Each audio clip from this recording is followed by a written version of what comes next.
Welcome, and thank you for joining us for Viewpointes, a gathering place for greater understanding through diverse stories and shared experiences.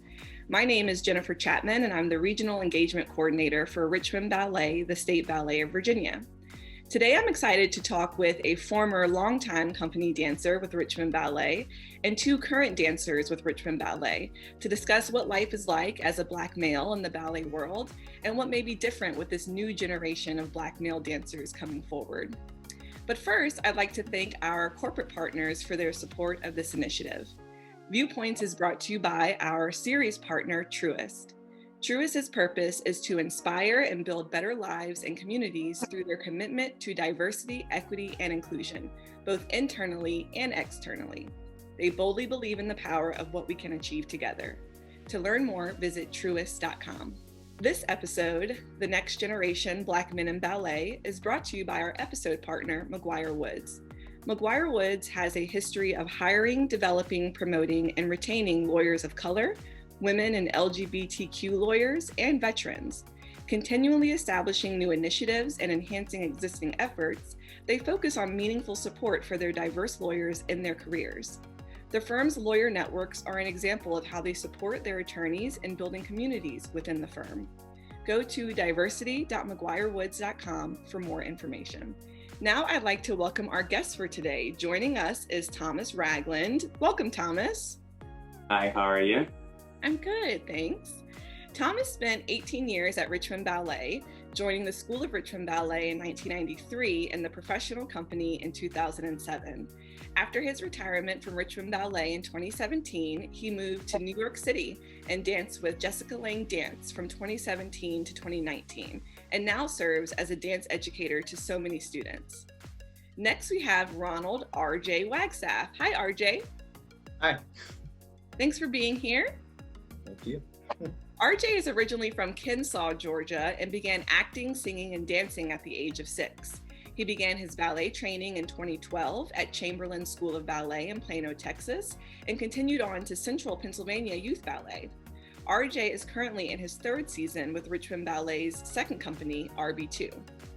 And lastly, we have Tarique Logan. Hi, Tarique. Hi, how are you doing? I'm doing good, thanks.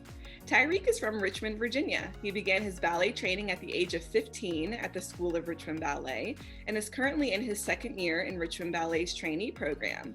He will also go on to join Louisville Ballet next season. Congrats, Tarique. Thank you so much. You're welcome. Well, all right, now that we have everyone here, let's dive right in. So, we just gave a little background about when you guys started your dance training, but we really kind of want to know what drew each of you to ballet and what kept you most inspired in your earliest days in ballet training. Thomas, if you want to go ahead. So for me, my mom and I, we were like in the living room one day and watching TV, and Alvin Ailey performed on a late night show, and I saw it and I was like, oh, Mom, that looks so cool. Like, I think I want to do it. Like, put me in. And so honestly, like that next day or like that week or whatever, she like researched and found a studio for me. And it was actually called Royal Dance Studio out in Chesterfield Town Center. We signed me up and I started dancing, taking tap, ballet. And that was it for my beginning process. And so I was 3 or 4, started to take ballet and tap. And I just loved it, and the teachers, told my mom, like, we see potential in him, like we think he could be a star in the future, keep him in it. And, I stuck with it. Rest is history, right? Yes, exactly. RJ, what about you? Yeah, so kind of a similar situation. I've always wanted to be a performer. I started with acting and singing, led into hip hop dancing. So I did that for a really long time. And when I moved to Dallas, I kind of dropped the acting part of my life and I wanted to focus more on dance. So I did jazz, tap, contemporary, ballroom, all of that stuff. And then when I was about 14, my mom took me to see the Joffrey Ballet perform. And before that, I didn't really know that you could have like a actual professional career doing ballet. There's like companies and they, paid you weekly and all that stuff. Because my original dream was to move to New York and just audition everywhere and just kind of do that whole thing like on Broadway. But yeah, once I saw them performing on stage, I was like, I want to do this. I want to do ballet. So my mom found a studio near our house, and that's how it all started. Kudos to the moms for Yeah. getting you there. And Tyreke, what about you? So I got into it around the fourth grade, due to Minds in Motion through the ballet. They came to my school, and I got asked to audition for Team XL, and then they also asked me to audition for the scholarship class that year. And so I did, and I got into Team XL, and then I auditioned for the scholarship class as well. And I did that ballet class for about a year, but then I dropped it just to focus on Minds in Motion. And around when I got into high school, I went to an arts high school, and my teacher told me, she said, we think you should get back into ballet. And I was like, I think so too. So I go see the company perform all the time. And I was always kind of upset with myself for, stopping doing ballet and just focusing on Minds in Motion. So around when I was 15, I decided to start ballet once more. Awesome. Those are really great kind of beginning stories. And I'm really curious to kind of hear what that looked like for you all. So did you have family members who were supportive, or maybe were kind of didn't know how to support you, being a male, you being a Black male wanting to do ballet? When you showed up in classes, were there other people who looked like you? What was that experience maybe back in the 90s, early 2000s for you, Thomas? And then maybe we'll talk about Tyreke and RJ's experience compared. Yeah. Well, I guess I was actually the only boy when I started at the studio, and I was the only African American gentleman there as well. There might have been maybe 2 or 3 other Black young ladies in my class as well, though, but majority was, Caucasian white people. But it didn't I didn't take that in, type of way, whatever, though, I was just there just to, take class and, just have fun. So that didn't really stick out to me as a kid or whatever. I was just there just to experience dance and, see what it was about. What about you, Tyreke and RJ? Yeah, honestly, pretty similar. I was the only African American boy at my studio.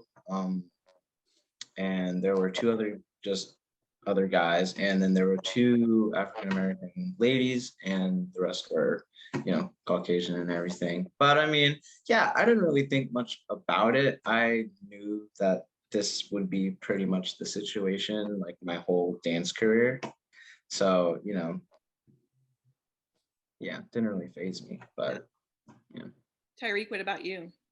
Since I kind of started like around 15, when I did my first class, there were including me, there were about 6 other African American males. So it wasn't, it wasn't like I was just by myself, and there were a few African American women as well. So I had I was lucky to be able to, see other people that looked just like me. Well, I was going to ask you that. How do you think it would have felt if you had, obviously Thomas and RJ, they didn't think about it. They were just happy to be there dancing. Do you think your experience would have been different, Tyreke, if you didn't have, other African American dancers around you? I don't think so, just because when at my high school, I was the only African American male in my grade level of the dance department. So I was, kind of alone in that sense. But I think I was more focused on, my technique and getting better more so than everyone else. For sure. Now, Thomas, you talked about in the very beginning, you saw Ailey on TV, and that kind of was like an aha moment for you. Tyreke, and RJ, what was kind of your aha moment when you looked at other professional dancers? Did like social media play more of a part of that? Because that social media wasn't really around, you know, back in the early 90s. So, you know, are you connecting more on social media with professional dancers and other companies? And did that kind of help you while you were in your training and at school, versus just maybe going to a show or seeing something on TV? For me, it was more going to shows and everything. Even now, I'm not really super huge on social media. I should, because it's a great resource, but I'm just not. So yeah, definitely going to the summer intensive, you know, they usually will have you go to see different companies perform. So I've seen Ailey perform and they're amazing. So just that's pretty much what, you know, gets me going. So Yeah. It's the same for me. I think going to shows was really like the best thing for me, just because I was at the Richmond Ballet doing Minds in Motion. So you know, there was a professional company, you know, right above me all the time, and going to see them perform and even going to see other companies perform. I think that's what really drew me in and say, you know, you could actually do this professional thing. Yeah. You know, we talk about how, you know, you guys are just focused on, you know, your craft and perfecting your craft and getting better and learning. You know, but we can't go without saying that, you know, particularly within this past year and now, it's kind of, you know, a constant, you know, barrage of, you know, brutality against, you know, people of color, and DEI is a big focus here at Richmond Ballet, and now other places when it wasn't so much before. You know, you are still just perfecting your craft and focusing on your art, but do you feel like that is something you can't run from now? Or maybe you weren't ever trying to run from it, you know, but something that you kind of have to now always think of? Or is it still you're just kind of laser focused? Are you just more aware of those types of conversations and experiences that are happening around you? Oh, I mean, that's a good question. I would say, like, I guess you are aware. You just kind of like are aware of what it is, you know. I would say for growing up with me and with my mother, she definitely tried to show my brother and I the cultures of all, Black, white, and you know, just all. So like she kind of was just basically preparing us for the world to say, like, you know, this is, yes, you are African American male, but this is also what other people do as well in this culture and that culture. So for me, um, my mom kind of like helped, like, you know, and like kind of like shared and showed us the different types of things. So like I was aware, but I never like mentally thought about like, oh, like I'm not going to get this because I'm Black. You know, I didn't really think like that, you know, until like honestly, like further now, I would say in this generation, it's more out there and more shown and seen. Yeah. And does that change your teaching now? You know, No, like, you know, I honestly, I still think the same. You know, like I feel that racism is going to be here regardless. It's never going to go away. I feel like you know, it's been there before I was born, yeah. you know, and it's here after, you know, me, and then, you know, with Tarique and RJ with their generation too. So it's like, it's there. So it's kind of like, it's not going away, but it's getting better, but it's just a process. And the same question for you, RJ and Tyreke. um, go ahead, Tariq. I still need some time to think on this one. For me, I think once I'm like, it's always like in the back of my mind, but once I'm like in the studio, I kind of like, I feel like, you know, I kind of like have to focus on something else, because, you know, I spend every day, you know, focusing on views. And there's just like, when I'm in the studio, it's just a time, you know, like have something else to focus on and kind of, you know, let my mind ease off of it a little bit. So I think once I'm in the studio, I'm more focused on, you know, getting better and everything like that. just once I'm out, like it's always there and it's always, something to think about and keep in mind. Yeah. Yeah, I'm pretty much on the same page with him. I mean, I try not to really think about it, but I do want to stay on top of it and be aware. But yeah, when I'm in the studio, I mean, that's my time to get better with dance and not worry about that kind of stuff. And I mean, I don't really feel like that energy is brought into the studio, so I'm not really being affected by it at that very moment, I guess. Yeah, so it's definitely seems more like these are certainly outlets and safe spaces. Oh, for sure. For you all. Yeah, it is for sure. Like I think it's like, I feel like with a lot of people too, with a lot of students too, I think like sometimes they can have a rough like home, but dance is something that kind of like free them and let them be happy and let them express themselves. So I feel like with a lot of people, dance is something that we're able to like express our, emotions and everything. So we kind of can like forget about what's out in that world and like focus on, the dance world, but we can also dance what we're feeling too as well. Mhm. And with that, it is good to see these ballet companies, because obviously we all know that ballet has some historic, elitism to it, racism to it, so there are so many things that we are seeing change. Is that something that you are excited to see, a kind of positive step forward just in ballet in general? Definitely, yes. Yeah. Yeah, Definitely. Like, sorry, go on. oh no, you go for it. Okay. Yeah, I feel like this past year with everything that's happening, like I feel like now I'm starting to see different companies and people really, really talking about it and actually wanting to do something about it. Whereas in the past, like, it's on everyone's mind. It's been kind of talked about, but there's no like action, I feel like. So I feel like we're really starting to have these conversations and wanting to like implement different solutions just to, make it better. So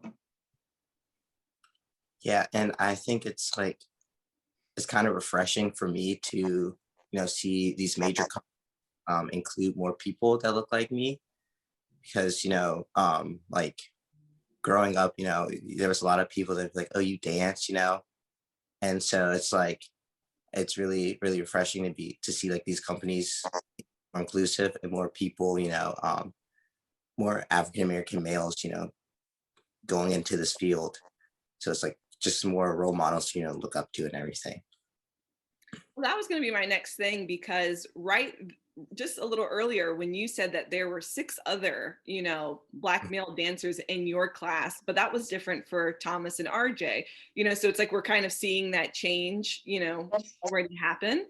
Thomas, what are some other kind of generational changes that you have seen since you were in school, or maybe since you were in the company versus now, RJ and Tyreke?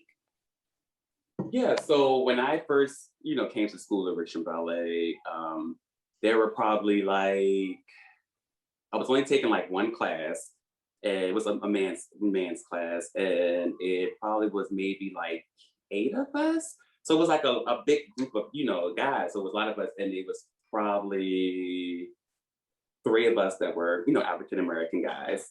And we were at the Lombardi studio at that time. And then when we moved to Canal, the generation of the guys kind of got small, and it ended up just 3 of us.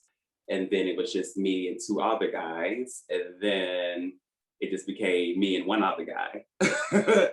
And then it just became kind of like me by myself a little bit. So we had a little dip there. Yeah. So it kind of like went down for me a little bit. So I didn't really have a lot of, I would say like a lot of guys with my age group with me. So it was kind of like it was a up and down roller coaster for me. So yeah, so after that, it was fine. But like with Tyreke, it's true. Like I remember coming down studio and seeing like all like 8 guys. I'm all like, yes, like we got some boys again. So I do remember that. So like it kind of was like a moment where we didn't really have a lot of young guys in the school for a while. You know, maybe just like 2, but not a lot. But then was able to bring in, you know, a lot of, you know, boys. So that was more, it was exciting to, you know, see that while, you know, being upstairs on the 3rd floor with the company, professional company.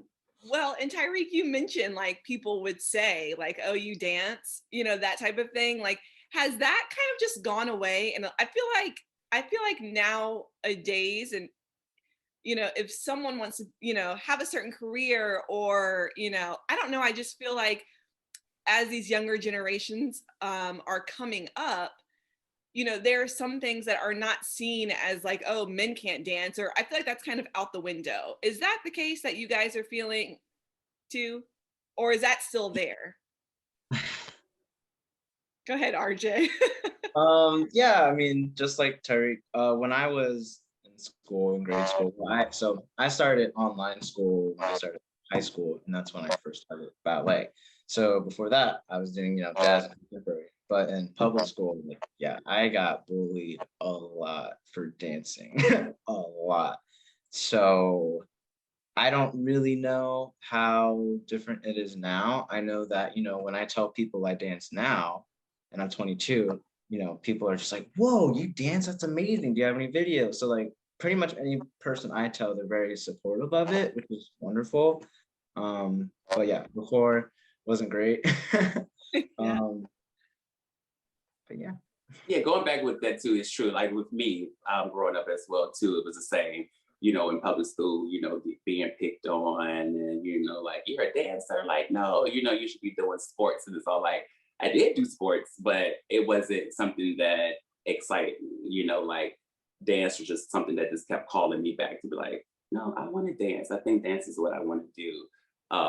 So I don't know. I feel like it is still there. You know, I don't think that's has changed. But I do feel that the art form is definitely expressing itself more on like, you know, TV and social media to show people that, you know, male dancers do dance. And we're good. Right, exactly. Tyreke, Um, did you have anything to add? yeah, for me, well, it wasn't like super bad. Like since we all had to, like every Richmond public schools had to do minds in motion in 4th grade. A lot of them, you know, a lot of other guys had done minds in motion. But when they found out I did ballet, it was the like I started getting picked on a little bit, and that was the reason, one of the reasons why it stopped doing it for a while. And so like once I got to high school, it was a lot more accepting just because I went to an arts high school. So there were like other people doing other different types of art. So like my high school experience was okay just because it was like a lot of other people that were into the arts and everything. But like middle school was definitely a little challenging for sure. A little rough, yeah. I feel like middle school was rough for a lot of people. Yeah, I'm in that boat with you guys. But I understand that that must have been a unique challenge, though. But then also you persevered and you kept going. You know, even you, Tyreke, you came back to ballet. You still stuck with Minds in Motion. You know, what is it about dance that made you all, despite what some people may have thought about men dancing, or you know, whatever the case, or maybe not seeing people who looked like you, but still going after your dreams of dancing? Like, what kept you inspired all of these years, and what continues to keep you inspired?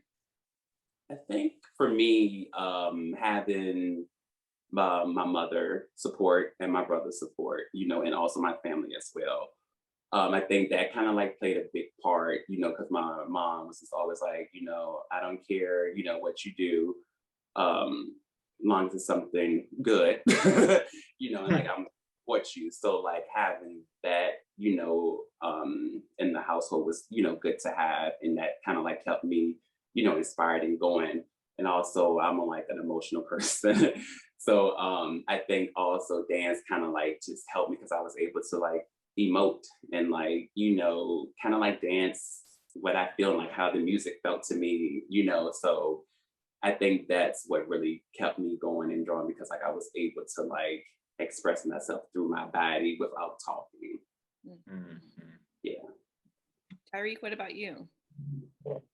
For me, I had my grandma. She was there to push me. She was, and I don't know. It was just something different that kept me, it's like it wasn't like football, basketball, like any sport. It was something different, and I had a really good time doing it, and I had a lot of fun.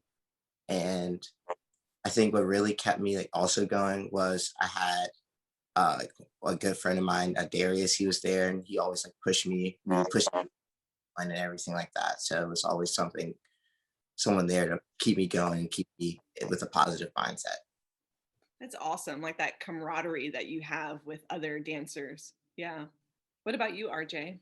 Yeah, my parents really keep me going. They're very supportive, like my whole family.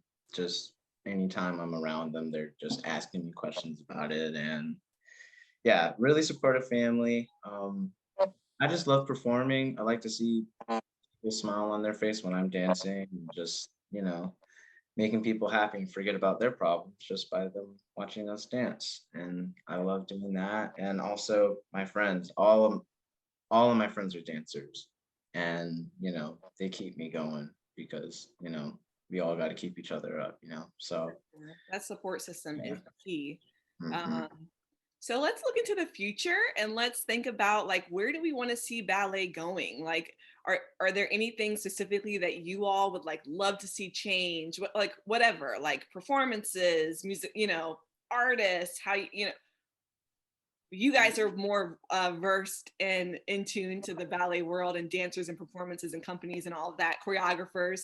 What do you want to see and what do you look forward to seeing in years to come for ballet? RJ, you go ahead. Okay. I see your mind going. Yeah, there's so many things. I mean, I feel like right now we're in a very weird time just because a lot of companies aren't performing. And I mean, Richmond Ballet, we've been doing pretty good right now, so that's fantastic. So yeah, hopefully, things get back to normal, I guess, and we're just out performing for people. Um, Things I would like to see differently, specifically for African American dancers. Something that I've kind of struggled with sometimes, and this is so a little off topic, but just like our appearance and how we present ourselves, just like with our hair and things like that, and how I feel like sometimes ballet is so controlling in a way, and they want you to fit this certain image, I feel like, and and Like, yeah. yeah, and I feel like, dance is about expressing yourself, right? So I feel like I should be able to express myself in any ballet, even if it's a timepiece. And, you know, I wish that would change. I wish that we could be more free with that and it's not so confined, because sometimes I feel like that. And, in the past, I've gotten backlash just for having a certain haircut, when other people are doing what they want and they don't get anything at all. So that's something that I wish that would change.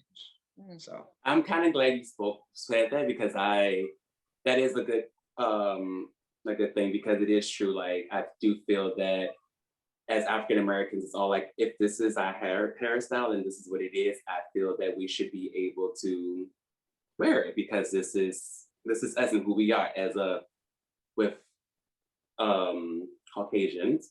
And like them, like their hair is just, naturally, they just can like spray, hairspray and like whatever, and they're good to go. But with us, it's different. Like, you have people that wear dreads, shortcuts, afros, like they're all different, so it's kind of like we understand, like, yes, you want us to all kind of be uniform though, but also too, we want to be ourselves as well. So I know, like people like laugh, like especially like with Nutcracker, sometimes like I would have to wear a wig.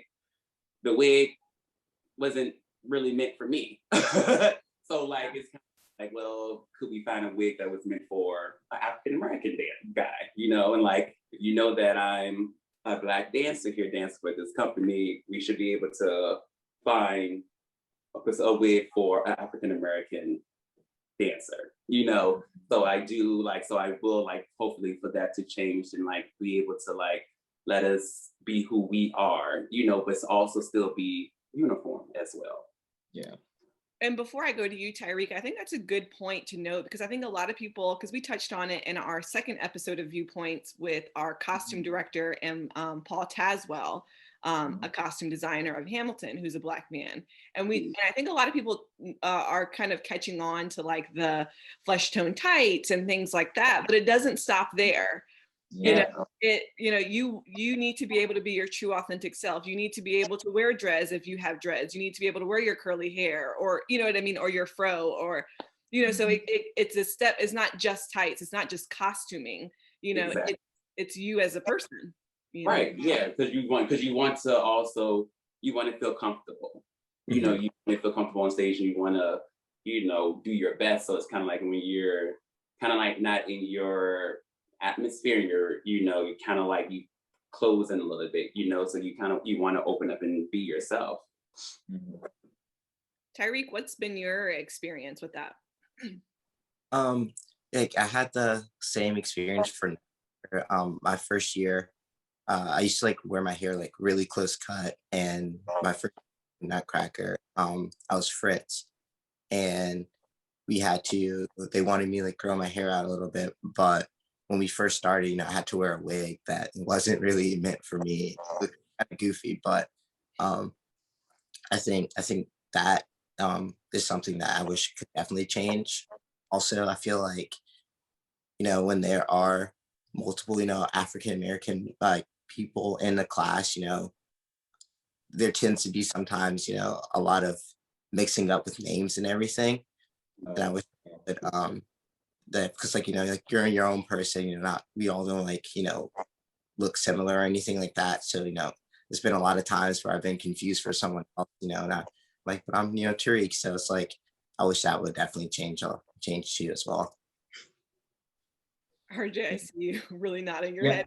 I've been mistaken for Ira a lot. Yeah. Because you would think like, because it's so few of us, you wouldn't know. Kind of would, but it's kind of like, I feel like sometimes like we might do look alike on stage a little bit, because sometimes people, you do, and you might, oh, that was that person, or maybe it wasn't. But like, especially with like class and stuff, like I feel like you should know who your students are and who is in your class, because like it's your class, you know what I'm saying? So you shouldn't be confused, especially if it's only 2 African Americans in the class and all white. Like you should know those 2 people, because they definitely stick out and stand out, Right.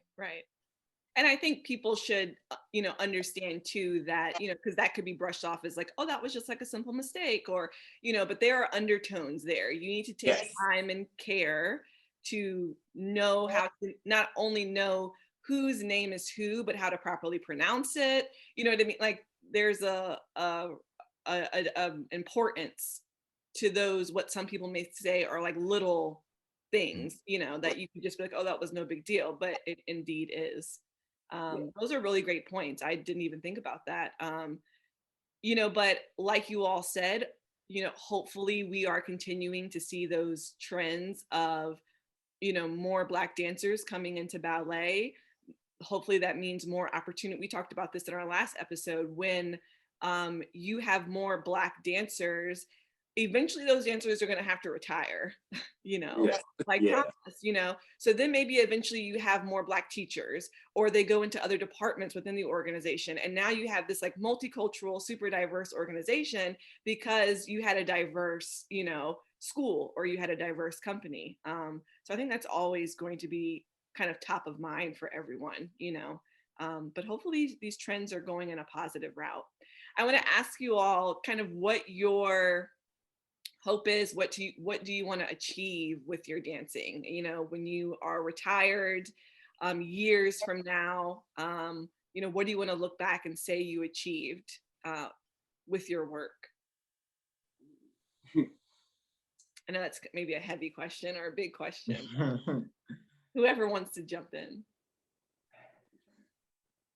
I don't know. I think for me, I guess I would say, like, looking back, I just hope that I was able to, like, open doors for a lot of the students at Richmond Ballet, for me, because when I grown up and seeing Richmond Ballet, there were two African American dancers in the company that I remember.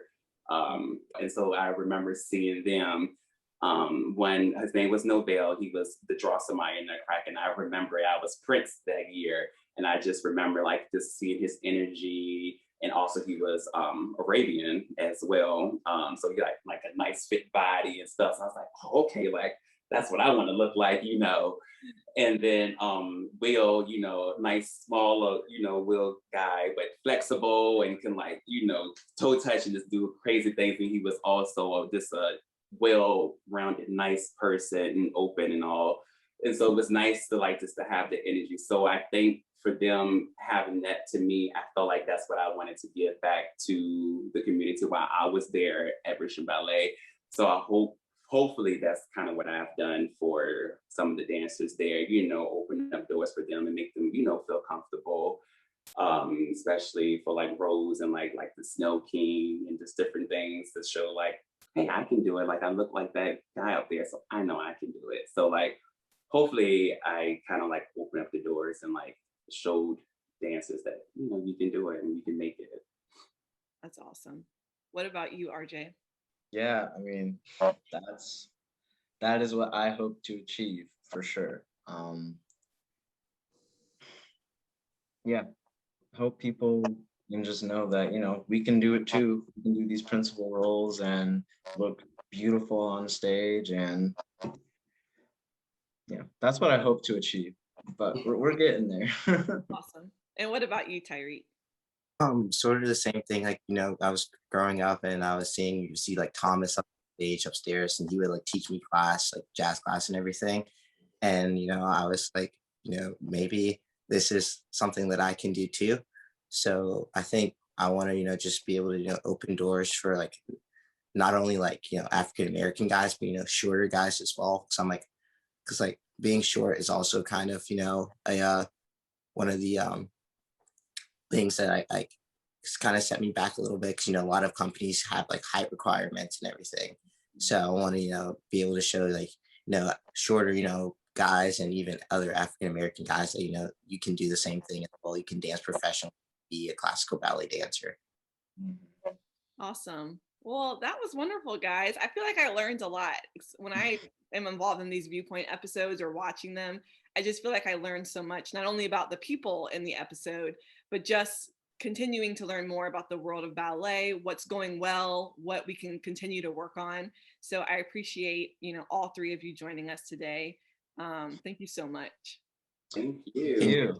So I'd like to thank Thomas, RJ, and Tyreke for sharing their stories with us today, and to our corporate partners, Truist and McGuire Woods, for supporting these conversations. Richmond Ballet is committed to the pursuit of active and ongoing learning and creating a culture that is reflective of all voices and perspectives. To learn more about Richmond Ballet's commitment to diversity, equity, and inclusion, visit richmondballet.com/DEI and stay tuned for more episodes to come. Thank you for listening.